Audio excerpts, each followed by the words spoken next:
we're going to be reviewing the Cloner Alliance Pro. This is a cloner box, basically a capture card where you don't need to use your PC.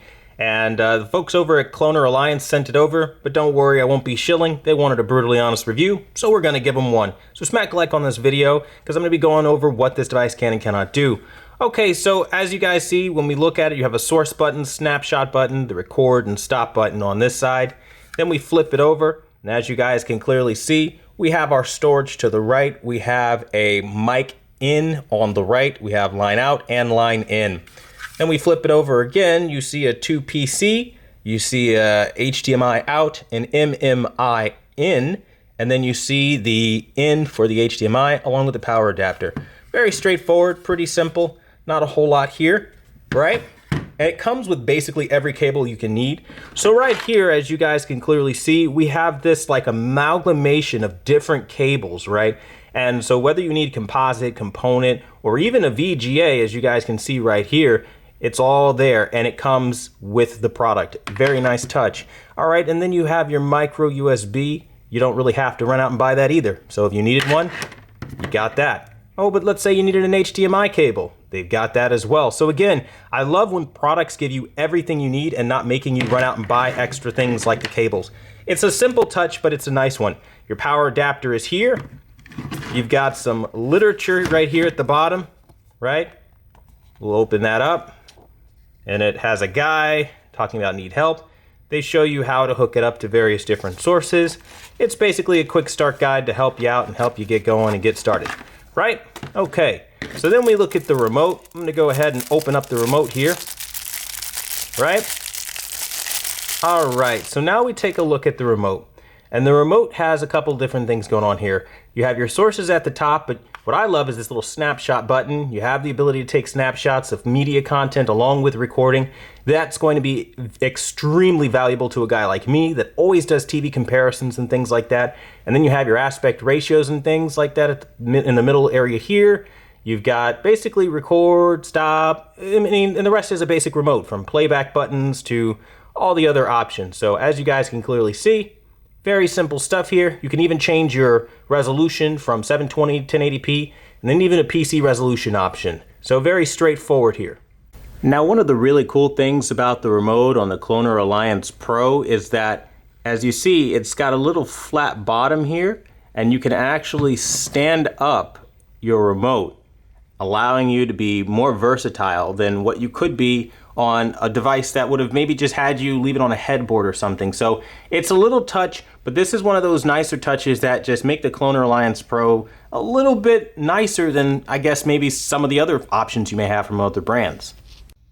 A very important step is that you have to plug your flash drive into your computer, and then you have to locate that flash drive.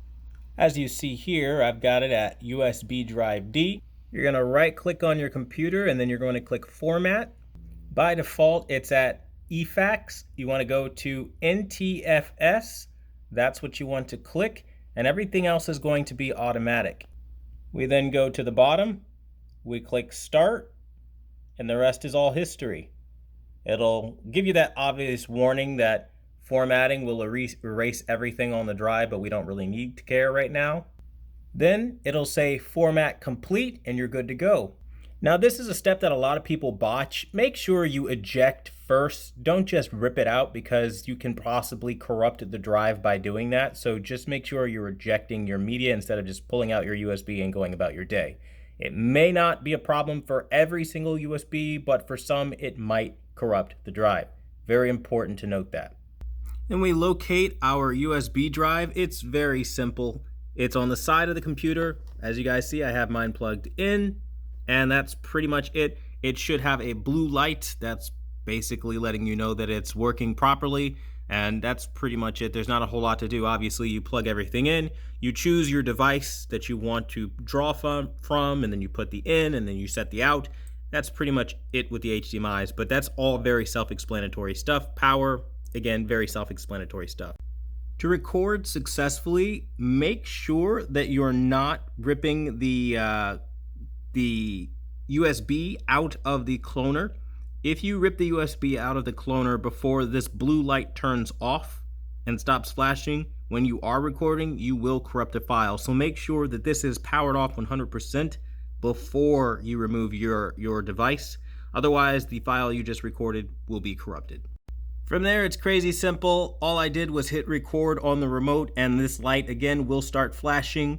You have to make sure this light stops flashing before you remove your device.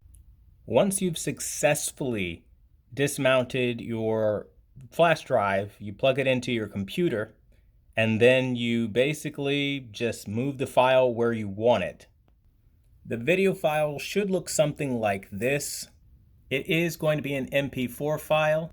Then you just copy it over to the drive you want it on, like I was saying earlier. I mean, really, you just move it over, and that's pretty much how you get the video. I don't think I've been so done with a device in the history of probably ever. This thing just doesn't work. So I don't know if it's a bad unit they sent over, but either way, it doesn't record videos properly. I've tried multiple flash drives at this point. So I've tried the regular flash drives that you guys will find here, and I've tried the high capacity flash drives, none of which work. I have formatted them in every single format imaginable. It still doesn't work. I'm still getting stupid error messages like this. I don't know what a server execution failed is, but I'm going to tell you right now, the videos don't work. They record like they're going to record. The thing starts flashing on the Cloner Pro. It'll flash green and blue, and it'll record and then start just regularly flashing as it's recording. When you hit stop, it'll say stop recording, make it seem like it's saved. The file will show up, but there's just nothing on the file. So there's no possible way this is getting a good review. I mean, it doesn't work. I mean, I can only imagine how many consumers will end up with a very similarly frustrating experience to figure out how to get the darn video to work.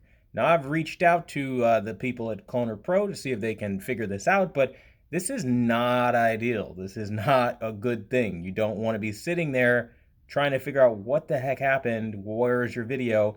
I've literally lost hours of my day trying to figure this out, and I've got other content to make. I don't have time for this. This is one of those things that's like really annoyingly frustrating because this comes down to the way it was manufactured. And with that as the case, I just couldn't recommend this product because it's not buttoned up completely. Maybe they need to make a second version of this and figure out the kinks, but so far, this isn't a product that I recommend. Thanks for watching the #1 brand in honesty, and until the next video, I'll see you guys later.